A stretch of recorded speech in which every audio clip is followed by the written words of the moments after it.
Bienvenue sur Africa 24 dans cette nouvelle édition du QG Weekend. Au sommaire de l'actualité, Benjamin Mkapa, le médiateur de la crise burundaise, a bouclé ses conclusions menées depuis vendredi avec l'opposition burundaise en exil, regroupée au sein du Sénarède. Quel bilan dressé? Réponse dès le début de ce journal. Puis retour dans cette édition sur l'attaque perpétrée jeudi par les Chebabs somaliens contre un camp de l'armée éthiopienne faisant partie de l'AMISOM. La force de l'Union africaine n'en démord pas pour autant. Et les journées de l'entrepreneuriat burkinabé se sont tenues ces 9 et 10 juin à Ouagadougou, journée placée cette année sous le thème des filières émergentes et de l'entrepreneuriat des femmes et des jeunes.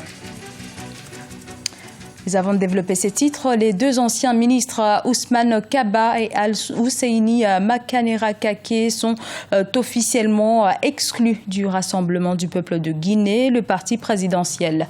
Les responsables du PRG reprochent à ces deux poids lourds du parti des critiques qu'ils auraient formulées à la suite d'un discours prononcé par le chef de l'État Alpha Condé, au cours duquel il dénonçait le comportement de certains cadres du parti.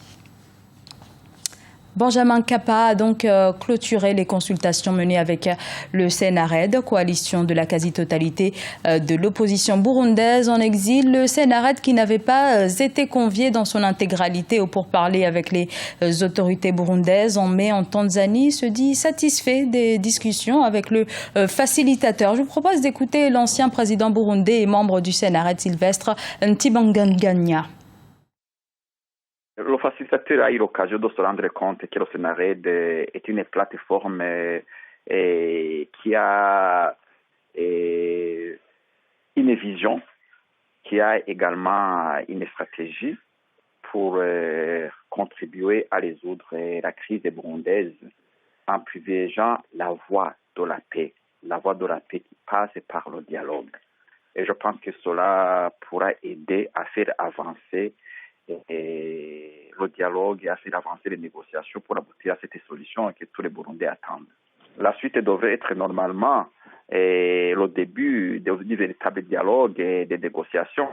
Ici, je vous dirais que lors des dernières consultations qui ont eu lieu à Arusha et auxquelles j'étais invité en tant qu'ancien chef d'État, il avait été dit que ce dialogue et ces négociations pouvait commencer vers la mi-juin, vraisemblablement, autour de la 3e semaine du mois de juin. Mais aujourd'hui, il n'y a pas de date précise qui a été donnée. L'AMISOM, la force de l'Union africaine en Somalie, a subi un important revers jeudi après l'attaque d'une base éthiopienne par les Shabab. Bilan, 60 soldats ont perdu la vie. De son côté, l'AMISOM déclare avoir tué au moins 110 combattants au sein du groupe terroriste somalien affilié à Al-Qaïda. Deogracias Podo. L'Union africaine fait le bilan des récents combats qui ont opposé ses soldats aux combattants du groupe islamiste Al-Shabaab. Basée en Somalie, l'organisation terroriste multiplie les attaques contre les populations civiles et plus particulièrement au Kenya où des centaines de personnes ont déjà perdu la vie. Vendredi 10 juin 2016, les forces de l'Union africaine ont manifesté un satisfecit eu égard aux résultats obtenus ces dernières semaines sur le terrain. De lourdes pertes ont été infligées à l'ennemi qui avait mené une première offensive dans le village de Algan à environ 300 km au nord de Mogadiscio. Nous avons été attaqués par environ 400 ennemis de 4 fronts différents. C'était à l'aube et les affrontements ont duré plusieurs heures. Le combat a pris fin après 9h30.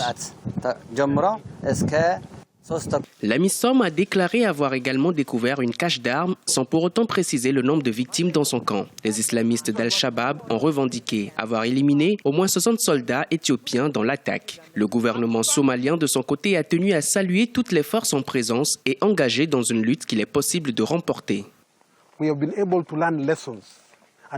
Nous avons appris des leçons après les précédentes attaques et Al-Shabaab a aussi exploité les faiblesses de l'AMISOM. Mais au fil du temps, nous avons été en mesure de revoir notre stratégie et mieux partager nos expériences. Je pense que ceci est la preuve que nos troupes sont désormais aguerries face à tout type d'attaque.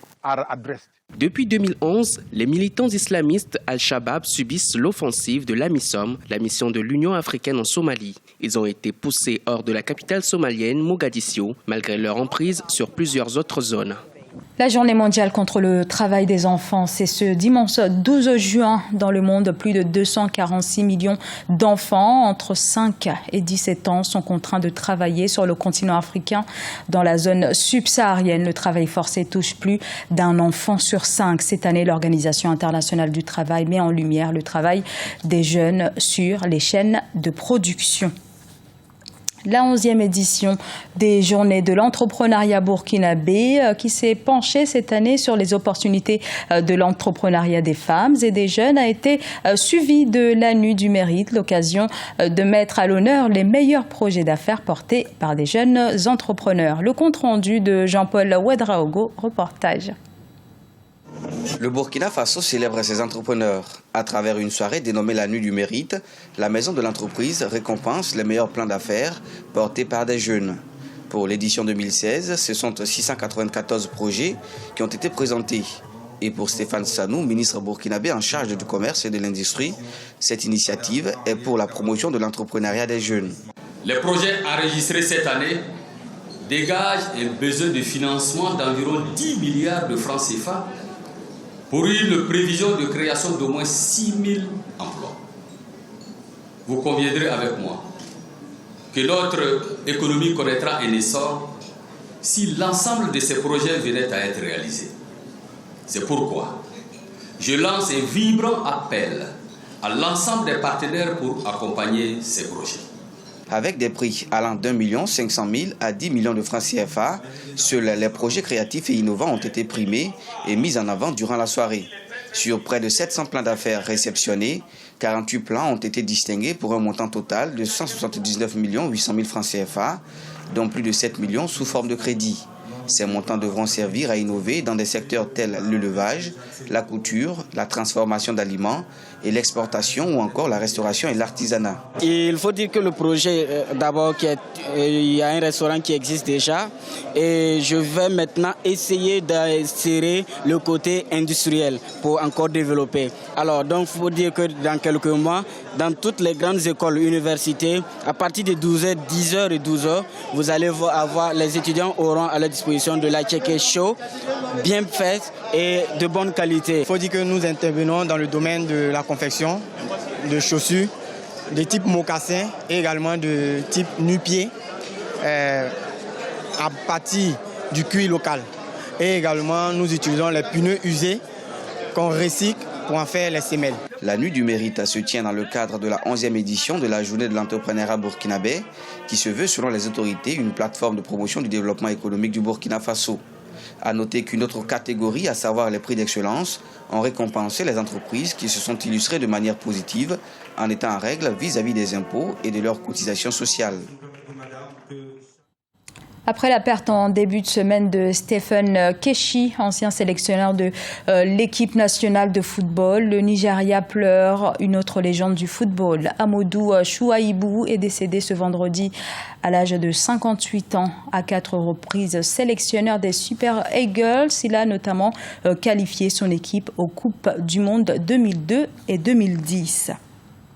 C'était le journal de la rédaction. Merci de l'avoir suivi. Dans un instant, une nouvelle édition de l'information sur Africa 24.